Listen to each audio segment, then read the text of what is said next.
मेरा नाम डॉक्टर मनीष जांगड़ा है। मैं राम मनोहर लोहिया हॉस्पिटल में पीजी रेजिडेंट हूँ और federation of all India medical association का फाउंडर हूँ। जैसा कि मैंने आपको पहले बताया था कि 7-8 दिन पहले मैं आरएमएल हॉस्पिटल में वीआईपी सेंटर में अपना कोविड की जांच कराने के लिए गया था।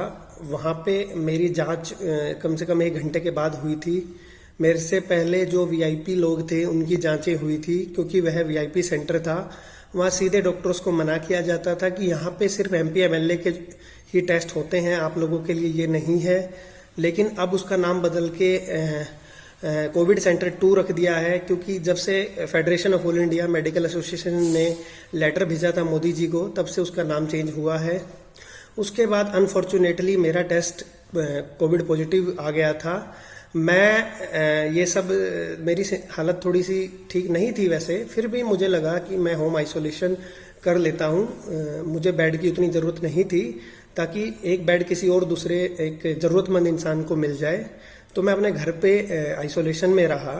बट 5वें दिन मेरी हालत बिगड़ने लगी और मुझे बहुत ज़्यादा सीवियर अनकंट्रोलेबल इनटॉलरेबल कफ आने लगी। साथ में मुझे फीवर था और मुझे उल्टियाँ भी होने लगी और मेरी हार्ट रेट 160 तक पहुंच गई। तो मैंने हेल्प के लिए अपने दोस्त को बोला और मेरा दोस्त मुझे डॉक्टर अरुण गर्ग, जो यहीं पे सर्जरी में है, मुझे वो बाइक पे बिठा के छोड़ के आए और मुझे यहाँ एडमिट कराने के लिए ट्रोमा ट्राइज के पास गए, जहाँ पे मैंने बाहर ट्रोमा ट्राइज के बाहर जो रोड है वहाँ बैठकर 40 मिनट गुजारी। उसके बाद मुझे यहाँ पे ऑक्सीजन मिली एक स्ट्रेचर पर बिठा के, जिस पे डबल बेड पे साथ में मेरे एक महिला लेटी हुई थी।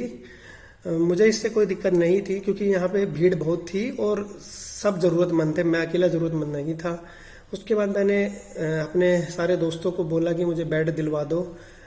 यहाँ के मेरे सारे दोस्तों ने काफ़ी ट्राई किया, यहाँ के काफ़ी प्रोफेसरों को कॉल किया, उन्होंने मेरी काफ़ी मदद की। 3 घंटे बाद मुझे आरएमएल हॉस्पिटल में कोविड 2 फर्स्ट फ्लोर पे बेड मिला और मैं वहाँ पे एडमिट हुआ और मुझे 2 दिन तक मैं ऑक्सीजन पे रहा। अब मेरी कंडीशन थोड़ी ठीक हो गई है, बट थोड़ा ज़्यादा बोलने के बाद मुझे थोड़ी दिक्कत हो जाती है सांस में। बस मैं आपको ये बताना चाहता हूँ कि आप खुद सोच लीजिए कि एक डॉक्टर को बेड लेने के लिए इतना स्ट्रगल करना पड़ रहा है, तो एक आम आदमी को कितना करना पड़ेगा। और आप मानिए, अगर उस टाइम मेरी कंडीशन क्रिटिकल होती और मुझे बेड नहीं मिलता 3 घंटे तक, तो आज मैं आपके बीच नहीं होता। और ये सच्चाई है। राम मनोहर लोहिया प्रशासन आज भी इसके ऊपर कुछ नहीं कर रहा है।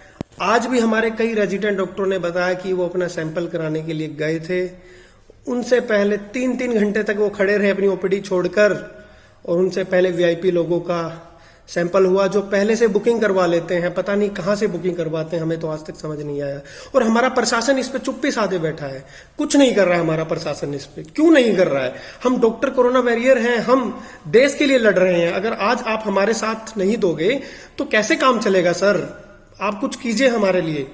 अपने डॉक्टरों को आप नहीं बचा रहे हो, कोरोना योद्धाओं को नहीं बचा रहे हो, उनको मरने दे रहे हो, तो कैसे आप देश को एक्सपेक्ट कर सकते हो इस कोरोना महामारी से निकाल सकते हो? अगर इतना ही है तो नेताओं को ड्यूटी पे लगा दो ना आप। जितने, मैं तो ये कहना चाहता हूँ, सारी सरकारें एक जैसी हैं, सारी पॉलिटिकल पार्टियां एक जैसी है। किसी चीफ मिनिस्टर ने, किसी प्राइम मिनिस्टर ने, किसी ने भी कुछ नहीं बोला इसके ऊपर। डॉक्टरों के ऊपर, हेल्थ कर्मचारियों के ऊपर, जो हमारे नर्सिज हैं उनके ऊपर, किसी भी स्टाफ के ऊपर कुछ नहीं बोला है। लोग डॉक्टरों को मारते जा रहे हैं, पीटते जा रहे हैं, कोई कुछ नहीं कर रहा है। हम डॉक्टरों को पब्लिक मार रही है, सरकार कुछ नहीं ध्यान दे रही है। ऑक्सीजन सरकार का काम है देना, दवाइयां सरकार का काम है देना, लोग डॉक्टर को मार रहे हैं। आप हमें बचाइए प्लीज। आज नहीं बचाएंगे तो ये देश, हेल्थ सिस्टम कोलैप्स हो जाएगा। मैं आपको वार्निंग देता हूँ, ये हेल्थ सिस्टम कोलैप्स हो जाएगा अगर आज नहीं बचाया। इस वीआईपी कल्चर को खत्म कीजिए। आप पब्लिक से मैं हाथ जोड़ के विनती करता हूँ, सरकार हमारी बात नहीं सुन रही है, आप कम से कम मदद कीजिए।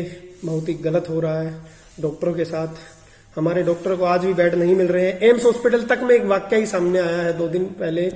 कुछ डॉक्टरों को बेड नहीं मिला, जो वहीं के डॉक्टर थे उनको मना कर दिया कि वीआईपी के लिए रिजर्व है, और एम्स में तो रिजर्व बहुत ज्यादा बेड रहते हैं।